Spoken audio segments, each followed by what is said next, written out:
Hey everyone, happy Tuesday. I am here with my market update. I skipped yesterday. It was Memorial Day. I was still working, but I took time off from doing a video and kind of had an easier day yesterday. So sorry to make you wait, but everyone's got to take a day every now and then. But at least I'm doing this on Tuesday, and it probably feels like a Monday to most of you because that's usually what happens after a 3-day weekend anyway. So I'm not going to let you miss your market update this week. I am here, and it's only Tuesday, so we're going to chat about it. So our CMI, for those of you who are new to my channel or haven't watched these updates before, the CMI is called the Cromford Market Index. I follow a publication called the Cromford Report, and they measure the MLS data as it relates to home sales in the Phoenix area on a daily basis. And they've been doing this for 20 years. And they have a proprietary algorithm, mathematical equation that measures supply and demand factors in our market, and it's based on historical norms and seasonal factors and those kinds of things. And so they have assigned a value of 100 being a balanced market. Anything below 100 is a buyer's market, and anything above 100 is a seller's market. So with 100 being balanced, to bring you up to speed if this is your first time, we have been around 500 and now in the 400s for quite a while. Last year after May, that CMI, the market index, escalated. It just went kind of shot out like a rocket from, I think we started in like the low 300s, and it continued to go up and up and up until March of this year. It peaked at like 514, somewhere in there. And we've been slowly coming back down since then. So where we stand today is 448. Last week, I think we were at 450 something, maybe 452, somewhere in there. So it has come down once again, but it's coming down much slower than it went up. So that's a good thing, because if it was coming down quite as fast as it went up, I think we'd all be a little bit nervous. So 448 is still an extremely strong seller's market, extremely strong, but it has softened from 515. So we can look at both the supply index and the demand index as well. Separate indexes or indices. Separate. Anyway, so we look at supply, which is sitting at 24. So that means that it's 76% below normal. And demand is sitting at 107.6, which means it's 7.6% above normal. So our supply, I'm excited to say 24 because I've been saying 23 and 22 for a very long time. So 24 definitely shows that our supply has increased, although very slightly. It still is an increase that we're pretty excited about. One thing that you need to realize, which I think keeps getting confused just in general with a lot of people, is this seller's market that we're in is because of our low supply. It's not because of high demand. While 7.6% above normal is high demand, it's not extremely high. And if you remember, if you were following my updates back in the fall, in November and December, our demand was sitting at like 136 or so. So we were 36% above normal. That was pretty high demand. But demand has come down, and that is most likely because prices have gone up so much because of the high demand and the low supply, that finally things are starting to kind of correct a little bit, and our demand has come down. Now, prices are still high because we have low supply, low inventory. We're not getting enough homes out there for people that want to buy them.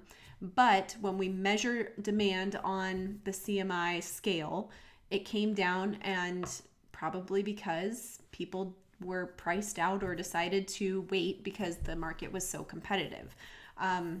So just know that the reason why our market is crazy is largely because of our low supply, not high demand. So just wanted to mention that.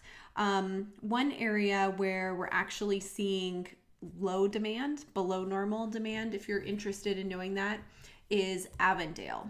So that's interesting to know. Also, price ranges above $1 million is seeing over very high demand. So over our where we're at today, 107.6. I don't know exactly where they're at. I'd have to pull that data, but I do know that price ranges above $1 million are seeing higher demand than 7.6%. So overall, I can talk about the market, but when you start piecing things out and looking at specific cities and price ranges, things do change. So it really depends on where you're looking to buy or where you're looking to sell, because this information is, looking at the greater Phoenix area, which is huge. So it could be very different depending on where you're located and what you're looking at.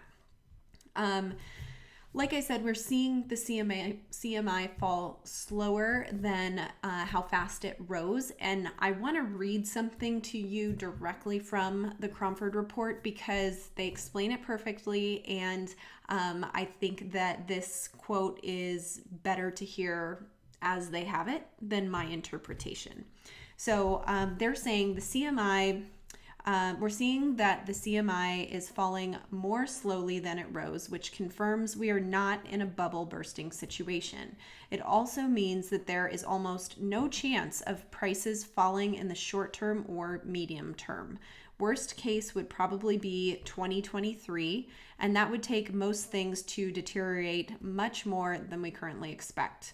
We would describe a fall in prices as very unlikely, but not impossible by 2024. We would need the CMIs to fall well below 100, and the lowest one in the table currently is at 321.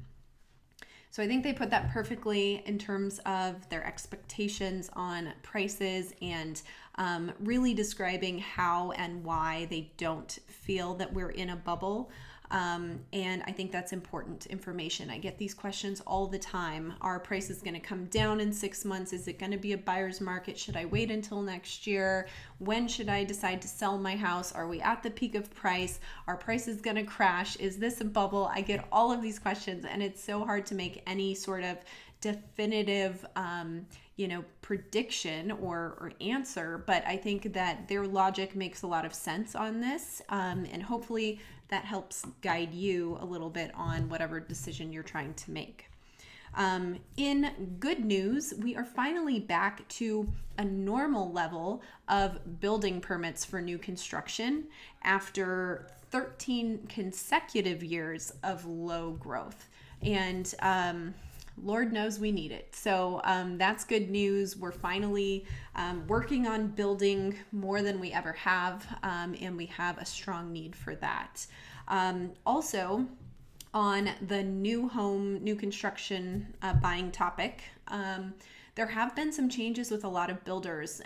Historically, builders have had a price for a certain floor plan, and that is, always the price as they're selling out that community. Maybe it adjusts over, a couple years, but for the most part, that that's kind of the price for that house. There are some builders that are now starting to do more like auction style bidding for these homes, kind of like you do with a resale home, right? You put it in offer, you might be against multiple offers, and the highest offer gets the house.